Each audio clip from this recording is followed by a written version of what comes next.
ஒரு ஸ்திரீ 26:8 விலையேற பெற்ற பரிமள தைலம் உள்ள வெள்ளைக்கல் பரணியை கொண்டு வந்து அவர் போஜன பந்தியில் இருக்கும் போது அந்த தைலத்தை அவர் சிரசின் மேல் ஊற்றினாள்.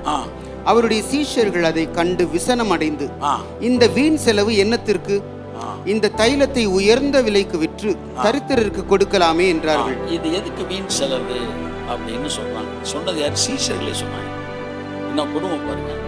இதுல யார் இருக்கா? இந்த இடத்துல சீஷர்கள் இருக்கு, இன்னொரு இடத்துல யூதாஸ் இருக்கு.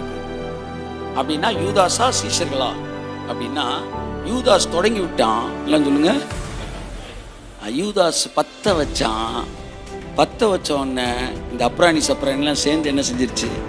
பத்தி எரிஞ்சிருச்சு. ஒரு யூதாஸ் போதும் 9 ஸ்டாஃபை 9 தேவ பிள்ளைகளை கெடுக்கிறதுக்கு. ஆமேன்னு சொல்லுங்க.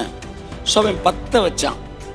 எதுக்கு இந்த வீண் செலவு அப்படின்னா, ஆர் ஸ்டான்லி எழுதுறாரு, தைலத்தின் மதிப்பு தெரிந்த அவனுக்கு தலைவனின் மதிப்பு தெரியவில்லை.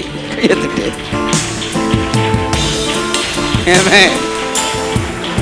எவனாச்சும் தைலத்தை பத்தி பேசினான்னா, என்ன அவரு இந்த கார்ல போறாரா, அவருக்கு அந்த ட்ரெஸ் தேவையானா, யாரா நீ? தைலத்தோட மதிப்பு உனக்கு தெரியுது, தலைவனோட மதிப்பு உனக்கு தெரியலடா.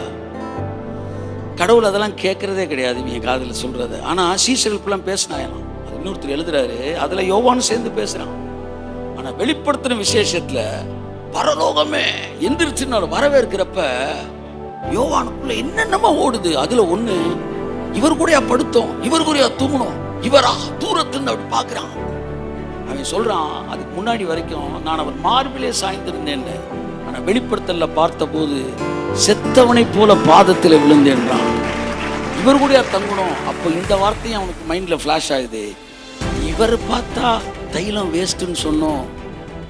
The whole planet heaven is worshiping him.